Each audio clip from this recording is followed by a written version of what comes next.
एक गांव था जिसमें गुरहु निरहु नामक दो भाई रहा करते थे और गुरहु की पत्नी सविता रहा करती थी। रोजाना वह खेतों में काम किया करती और एक दिन सविता को उल्टियाँ होने लगती हैं। तब सविता अपने पति गुरहु से बोलने लगती है, मेरे को उल्टियाँ हो रही हैं, मुझे डॉक्टर को दिखा दो। ठीक है, चलो शाम को डॉक्टर के पास चलेंगे। शाम हो जाती है और वह दोनों डॉक्टर के पास जाते हैं। फिर क्या हुआ है? वह दोनों डॉक्टर को सारी बात बताते हैं। डॉक्टर चेक करने के बाद बोलता है, इसमें घबराने वाली कोई बात नहीं सविता, तुम माँ बनने वाली हो। आप घर जाओ और अपने स्वास्थ्य का ध्यान रखना ताकि बच्चा स्वस्थ हो। गुरहु घर पर आ जाता है। सारा काम वह खुद ही करने लगता है। एक दिन सविता बोलती है, एक काम करो, कुछ काम मुझे भी तो कर लेने दो। फिर गुरहु, नहीं नहीं, डॉक्टर ने आपको मना किया हुआ है कि काम धाम नहीं करना। और हम काम करेंगे, तुम्हें आराम मिलेगा, तुम आराम करोगी तभी तो एक नन्हा सा बेबी आएगा और हम लोगों का टाइम पास बनेगा ना। इतना कहकर गुरहु चला जाता है। फिर सविता सोचती है, आखिर ये सब कब तक अकेले सब करेंगे। ऐसे ही सविता के 9 महीने बीत जाते हैं। वहाँ एक छोटा सा बच्चा जन्म लेता है जिसका नाम वह दोनों मंगल रखते हैं। अब उसके घर में खुशियाँ ही खुशियाँ छा जाती हैं।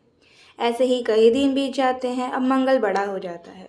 तब गांव वाले बोलते हैं, अरे सविता, अब मंगल बड़ा हो गया है, इसकी शादी उदी करवा दो। इधर उधर घूमता रहता है, ना तो काम करता है ना तो धंधा करता है, बस खाली इधर उधर घूमता ही रहता है। इतना सुनकर सविता सोच में पड़ जाती है। ये सब तो ठीक ही कह रहे हैं, पर क्या करूं, मेरे बच्चे का तो दिमाग ही मोटा है। अब इससे कौन सी लड़की शादी करेगी। इतना सोचकर वह घर चली जाती है। दूसरी तरफ मंगल घूमने में लगा रहता है। एक दिन सविता मंगल की शादी एक लड़की से करवा देती है जिसका नाम नैना होता है। घर में खुशी की लहर होती है। ऐसे ही कई दिन बीत जाते हैं। फिर सविता, नैना, तुम भी मंगल के साथ खेतों में चली जाया करो। फिर नैना सुनते ही चकमगा जाती है और कहती है, माँ, अभी से मैं खेत में काम करूँगी क्या? ये बता, अगर तू खेत में नहीं जाएगी तो तू खाएगी कहाँ से। तेरा ये मोट बुद्धि पति कहाँ से खाएगा। इसके बाद नैना पूजा पाठ बहुत किया करती थी।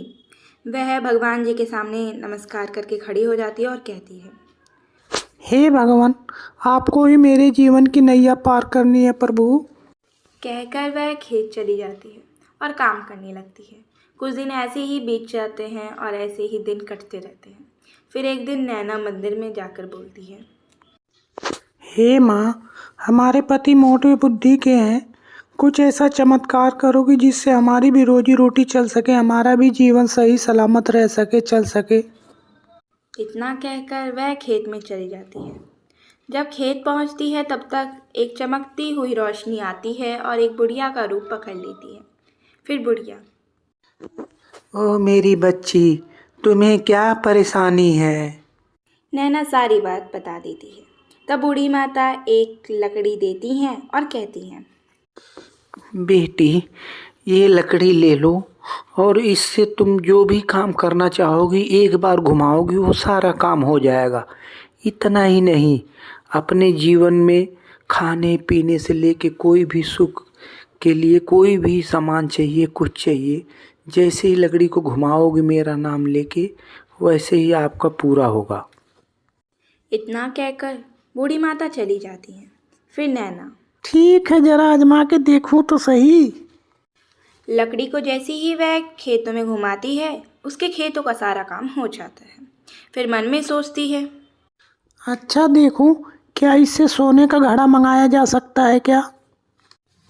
ऐसा सोचकर जैसे ही वह छड़ी घुमाती है तब तक उसके पास सोने का पूरा भरा मटका आ जाता है। फिर उस छड़ी को मंगल की तरफ घुमाती है और मंगल सही हो जाता है। फिर वह सब घर उसी से चलाने लगती है।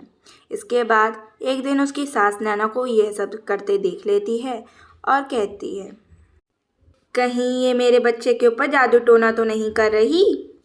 जब नैना और मंगल सो जाते हैं तब सविता उस लकड़ी को जाकर तोड़ देती है। जैसे ही उस लकड़ी को तोड़ती है उसमें से एक चमत्कारी आत्मा निकलकर उड़ जाती है। तब तक उसकी बहू भी जग जाती है और सारा नज़ारा देख लेती है। फिर कहती है, माँ ये तुमने क्या कर दिया? मैं इसी से अपना घर चला रही थी। ये तो माँ की दी हुई वरदान था, एक शक्ति थी, और तुमने भी उसको तोड़ दिया। उनका वरदान था कि अगर ये लकड़ी टूट जाएगी तो काम करना बंद कर देगी। माँ ये तुमने क्या कर दिया? इतना सुनकर सविता को बहुत पछतावा होता है और किसी के हाथ कुछ नहीं लगता है। इस कहानी से हमें यह शिक्षा मिलती है कि जो हमें कभी कभी दिखता है वो होता नहीं, और जो होता है वो दिखता नहीं। इस वजह से कोई सा भी कार्य करना चाहिए सोच समझ के करना चाहिए। बाकी thanks for watching. Please subscribe to my channel और इस वीडियो को लाइक शेयर कमेंट तो ज़रूर करना। Thank you. Bye bye.